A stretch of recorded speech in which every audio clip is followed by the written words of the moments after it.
Bonsoir à toutes et à tous. L'actualité sur Monaco Info, c'est 7 jours sur 7 et je suis ravi d'être en votre compagnie en ce dimanche 10 septembre. Voici le sommaire de ce journal. Retour sur un rendez-vous traditionnel et extrêmement convivial, le pique-nique des Monégasques qui s'est déroulé hier au soir au Parc Princesse Antoinette. Les athlètes monégasques qui ont participé aux Jeux des petits États d'Europe ont été honorés cette semaine en la résidence du ministre d'État. Nous vous proposerons de découvrir la nouvelle crèche Honoria, située boulevard de Belgique. Retour sur la 4e édition du tournoi de golf organisé au profit de la Fondation Princesse Charlène au Monte Carlo Golf Club et sur la place du Casino. Sans oublier, en fin de journal, votre best-of de la semaine. Comme chaque année, le traditionnel pique-nique au Cavagnetou s'est déroulé au Parc Princesse Antoinette ce samedi soir. C'est un moment convivial où la grande famille des Monégasques se retrouve autour de la famille princière. Juste avant la rentrée, un reportage d'Émilie Terrasson et Julien Logier. Près d'1 millier de personnes se sont rassemblées hier soir pour participer au traditionnel pique-nique ou Cavagnetou, un moyen de célébrer la fin de l'été et la rentrée en présence de la famille princière. Cette tradition, c'est Anne-Marie Campora, mon prédécesseur, qui l'avait remis au goût du jour en 1991. Ça a toujours bien marché et c'est le seul moment, avec la fête nationale, où les Monégasques ont la possibilité, en toute simplicité, à toute convivialité, de se réunir autour de la famille princière. Avant de s'installer à table, le traditionnel bouquet a été remis. Les danseurs de l'association La Palladienne se sont produits et une messe a été célébrée en plein air. Pour les Monégasques, l'esprit familial et chaleureux de ce rassemblement est très apprécié. Ça fait beaucoup de plaisir d'être invité et de participer à une fête un peu familiale, on va dire. Tous les Monégasques, la famille princière, ça fait plaisir d'être là. C'est toujours un plaisir d'avoir ce moment convivial entre Monégasques. Voilà, c'est quand même, après les années, on va dire, où on était enfermés à la maison, de retrouver tous ensemble, c'est toujours très agréable. En novembre prochain, le jumelage de la principauté avec Dolce Acqua sera officialisé. Le Cavagnetou est donc aussi le moyen de créer du lien entre la commune italienne et les Monégasques. Aujourd'hui, nous avons le maire de Dolcea qui est là, qui est au fourneau, qui va nous faire les beignets de morue et qui participe, comme en 1931, à la fête des Monégasques. La soirée s'est donc poursuivie sous le signe de la convivialité pour le plus grand plaisir des Monégasques. Prochain grand rendez-vous traditionnel monégasque et moment de communion avec la famille princière, la fête nationale évidemment, le 19 novembre. En bref, le rallye Schalke-Monaco fête ses 10 ans. 35 automobiles d'époque, dont 2 issues de la collection de voitures du Prince, ont participé aujourd'hui à ce 10e rallye. Vous voyez le départ de la place du Casino. Le thème choisi a été les années Charleston. Schalke rentre cette année dans le cadre de la commémoration des 100 ans de la naissance du Prince Régnier III. Le rendez-vous final, la remise des prix pour l'ensemble de ces véhicules de collection et leurs propriétaires ce dimanche 19h, place du Palais. L'objectif de Schalke-Monaco est de promouvoir et aider les enfants défavorisés à travers le monde. Les fonds récoltés seront utilisés pour différentes missions humanitaires en Inde. Revenons sur une réception qui s'est déroulée cette semaine dans la résidence du ministre d'État en présence du souverain et en l'honneur des athlètes qui ont représenté Monaco au dernier Jeux des petits États d'Europe à Malte. Une équipe de Monaco Info était présente. Reportage de Julia Vial et Jean-Alexandre Dordet. Le moment était important pour ces athlètes monégasques, eux qui ont brillé lors des derniers Jeux des petits États d'Europe. Avec 33 médailles décrochées, la principauté termine 4e nation la plus titrée. Une fierté pour ces sportifs qui ont pu, lors d'une soirée, célébrer leur victoire.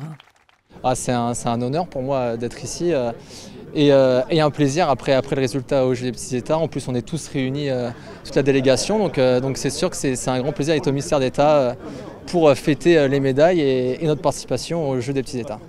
Et parmi tous les invités présents, un coup garni de médailles attire notre attention. J'en ai 7, donc j'ai une médaille au 50 dos, au 100 dos, au 200 dos, au 204, au 404, au 200 crawl et au relais 4 fois 100 nage libre. Derrière, je mets des petits stickers derrière pour me rappeler la nage et voilà, c'est des bons souvenirs. J'ai un truc pour les mettre tous ensemble et du coup, voilà. Avec des athlètes monégasques parfois multimédaillés, les résultats enregistrés laissent augurer de belles promesses pour l'avenir. C'est surtout qu'arriver à avoir des médailles dans un contexte aussi élevé, des Jeux des petits États d'Europe, mais dans les petits États, il y a des grands pays par rapport à nous. C'est un marqueur pour constater que tous les efforts qui ont été faits, que ce soit l'État, le comité olympique, les clubs et les athlètes eux-mêmes, payent. Voilà. Et il n'y a pas de résultat sans effort. Et je crois que ça, c'est un message qui est facile à faire passer pour les jeunes. Des jeunes qui vont continuer à maintenir le rang de la principauté en termes de réussite sportive. Le prochain rendez-vous pour les Jeux des petits États d'Europe sera à Andorre en 2025. L'édition 2027 est-elle prévue en principauté ? Et on a hâte d'y être. Coup de projecteur maintenant sur une nouvelle crèche qui a ouvert ses portes en début de semaine en Principauté. Son nom, la crèche Honoria. Elle est située à l'ouest de la Principauté, aux 2 boulevards de Belgique, dans le nouvel immeuble domanial. Cette crèche gérée par la mairie accueille des enfants de 0 à 3 ans. Le reportage sur place de Julia Vial et Sylvain Péroumal. Nous sommes arrivés à la crèche Honoria à l'heure du goûter.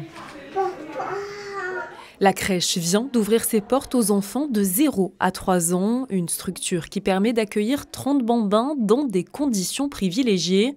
Les enfants ont vite pris leur marque dans leur nouvel environnement. Ils sont venus assez facilement, il y a plein de nouveaux jeux, il y a plein de nouvelles choses à faire. Ils sont vraiment venus facilement aujourd'hui, lundi, mardi, vraiment bien. Et les parents avaient l'air contents aussi, donc c'est vraiment une chouette structure. La crèche Honoria représente l'un des engagements prioritaires du conseil municipal, offrir des lieux de proximité pratiques et adaptés aux besoins des familles de la Principauté. La crèche du Testimonio qui a ouvert en janvier a permis d'ouvrir 50 berceaux, c'est-à-dire plus de 50 places pour les enfants de la Principauté. Ici, on est dans une logique, à nouveau, comme pour la crèche du Testimonio, d'ouvrir des structures les plus proches possibles des logements domaniaux, et puis dans des zones géographiques qui ne disposaient pas forcément de crèche. Donc là, je dois dire qu'en termes d'attrait pour les familles, la crèche Honoria est particulièrement appréciée parce qu'on a beaucoup de bébés qui descendent de l'immeuble. Et puis, il faut dire aussi qu'on a beaucoup de chance de pouvoir offrir aux familles cette crèche flambant neuve, ce qui nous a permis aussi de fermer la crèche de l'Escorial dans un souci de modernisation évident et dans la mesure où d'autres structures sont encore sur le point d'ici, disons, à moyen terme, d'être livré. Le projet IDA devrait ainsi voir le jour à horizon 2025. Mais en attendant, après une belle journée, il est l'heure pour les enfants de retrouver leurs parents.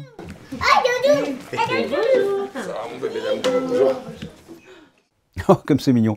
La 3e édition de la Princess of Monaco Cup a attiré encore une fois un grand nombre de célébrités du monde du sport, comme le triple champion du monde et champion olympique du saut en hauteur, Moutas Barshim, l'ancien champion du monde de F1, Mika Häkkinen, ou encore le champion du monde de rugby, Bryan Habana. Ils ont tous pris part à ce tournoi de golf au profit de la Fondation Princesse Charlène qui s'est déroulé cette semaine au Monte Carlo Golf Club et sur la place du Casino. Retour sur cette journée avec Vanessa Dessy et Lionel Bernardi. 19 équipes de 3 joueurs, dont une célébrité, se sont affrontées sur le format Scramble. Ce tournoi de golf est un événement sportif et caritatif, unique sur l'un des terrains les plus spectaculaires au monde. L'objectif étant de récolter des fonds en faveur de la Fondation Princesse Charlène de Monaco. Déjà à la veille au soir, on a tiré au sort les célébrités pour les mettre dans les équipes. Même pour le souverain, l'équipier a été tiré au sort. C'est Max Günther de Formula I chez Maserati, une équipe monégasque. Et le hasard a bien fait les choses. Et ce matin, donc briefing, tournoi, chacun part depuis un trou. Et c'est un format scramble, c'est-à-dire que chacun joue la meilleure balle des 3 joueurs. Et puis ensuite, on va faire la remise des prix. Toujours dans un esprit convivial, les différentes équipes terminent le parcours de golf dans la bonne humeur. On a passé une très belle journée, j'ai eu des partenaires vraiment fabuleux. Je suis très content de mon équipe, j'ai choisi la bonne équipe pour un retour au golf après quelques années. Le tout avec le soleil, une bonne humeur et une très bonne ambiance. C'est super de faire ça justement avec la Fondation, je pense que tout le monde passe un bon moment. Afin de clôturer cette journée, une expérience exceptionnelle a été offerte aux équipes et aux partenaires. Le tir symbolique du 19e trou sur la place du casino de Monte-Carlo. Une belle occasion de tester son swing sur un terrain de golf éphémère. En basket, la Roca Team est en pleine préparation pour démarrer sa saison comme il se doit. En revanche, le match amical qui était prévu ce dimanche après-midi contre l'Anadolu Efes a été annulé en raison du nombre trop faible de joueurs disponibles et de blessures dans l'effectif. L'AS Monaco a donc pris la décision de ne pas disputer le dernier match amical de pré-saison. Le prochain rendez-vous pour la Roca Team, un déplacement à Limoges le samedi 16 septembre pour le début du championnat de France. En foot, vous retrouverez ce lundi 19h30 votre émission Les Experts avec Christophe Paco, qui ne sera pas avec David Nucci cette semaine. Il aura pour consultant l'ancien défenseur monégasque dans la fin des années 70 et début 80, double champion de France et double vainqueur de la Coupe de France avec l'ASM, Alfred Vitalis. Les Experts, ce lundi donc 19h30. Un autre rendez-vous sur Monaco Info pour finir avec la Coupe Davis. L'équipe monégasque de tennis reçoit l'Équateur vendredi et samedi prochain. Vous pourrez suivre l'intégralité des rencontres en direct sur notre chaîne avec aux commentaires Christophe Paco et Laurent Orsini. La prise d'antenne sur Monaco Info ce vendredi à 10h45. Vous les avez peut-être écoutés sur l'antenne de Monaco Info. Voici un best-of des invités de la semaine entre le nouvel ambassadeur de France, l'émission de Peace and Sport, les nouveautés de la rentrée scolaire ou encore les nouveautés sur Monaco Info. Voici le best-of. La tonalité, c'est l'ADN de Monaco Info. Tout ce qui se passe à Monaco est sur Monaco Info, avec de l'institutionnel, du patrimoine, de la culture et du sport, bien sûr. Et puis, une édition le dimanche, en fin de journée, un nouveau rendez-vous à 18h30 pour l'actualité du week-end, les résultats sportifs et tout ce qui se sera passé le dimanche, avant notre 19h du lundi. Je sais que la relation est extrêmement proche entre la France et Monaco. J'apprécie aussi la qualité de vivre ici, la chance d'être au bord de la Méditerranée. Et puis je sais aussi que j'arrive à des moments qui sont importants pour Monaco et sur lesquels la France, en tant qu'amie de toujours, peut éventuellement se rendre utile. Et donc j'espère que j'arriverai aussi à me rendre utile dans ma mission. Il y a une première fonction que remplit l'ambassadeur de France ici, qui avec son collègue italien est l'ambassadeur permanent, c'est de reconnaître officiellement et de manière permanente la souveraineté de Monaco. Un deuxième aspect, je pense, assez finalement original ou paradoxal, c'est qu'il est probable que je serai aussi l'ambassadeur de Monaco, en quelque sorte, auprès des autorités françaises, auprès de la société française, notamment pour souligner ce que Monaco fait de remarquable, ce succès extraordinaire économique, social et culturel, et qui parfois peut-être n'est pas assez connu de mes compatriotes. Je dirais comme dans une famille, vous vous aimez, mais chacun est chacun et l'autre est autre. Et cette altérité, il faut aussi savoir la respecter. Et je crois que c'est aussi mon rôle vis-à-vis des Français de dire que Monaco est un pays indépendant, souverain, avec sa culture et il faut le savoir et connaître cette culture. La bonne nouvelle, c'est que nous allons, dans toutes les classes de CE1 en principauté, ne plus donner de notes aux élèves. Nous allons faire des évaluations par compétences. On a fait une expérimentation cette année sur 14 classes et on a vu que finalement les enfants étaient beaucoup plus détendus, moins stressés et qui se sentaient beaucoup plus valorisés.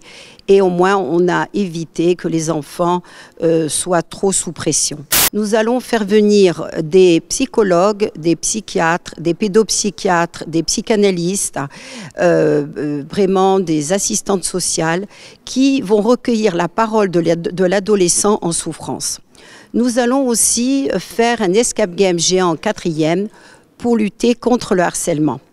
Et pour les classes de 3e, nous allons faire une bande dessinée, un manga, si je puis dire, une bande dessinée manga, et nous allons faire aussi une exposition sur justement ce problème de harcèlement. Ce qui est fabuleux, c'est que on a pu vérifier les hypothèses qu'on avait mises en place au départ, à savoir la neutralité du sport, l'universalité de la règle qui met tout le monde à égalité en face d'elle, peuvent être utilisées pour rapprocher des communautés divisées, pour rapprocher des gens, et pas seulement pour faire du sport. Tout ceci ancré sur la neutralité crédible de Monaco, c'est quelque chose qu'on peut exporter aujourd'hui et qui fonctionne très très bien. Bien sûr, on est conscient aujourd'hui de la valeur, l'importance en tant que modèle des champions Les champions, pour moi, ne sont pas simplement des champions sportifs.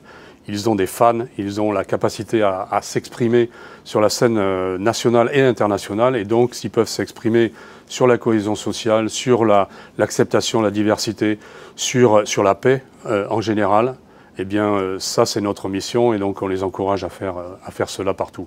Passons à l'éphéméride. Quel temps devrait-il faire pour le début de semaine? Bonsoir Vanessa. Bonsoir Fabien, bonsoir à tous. Le soleil sera également présent durant toute la journée. Les températures oscilleront de 23 à 28 degrés. Le soleil se lèvera à 7h03 et se couchera à 19h50 et nous fêterons les Adelphes. Saint Adelphe de Remiremont est un moine du 7e siècle, merci Vanessa. Que s'est-il passé en principauté à la même période, les années précédentes? On se quitte avec le flashback de la semaine. Vous retrouverez Émilie Rousseau dès demain 19h pour une nouvelle édition. Je vous souhaite de passer une excellente soirée et bonne rentrée scolaire pour tous les jeunes et les professeurs qui nous regardent. À très bientôt. Au revoir.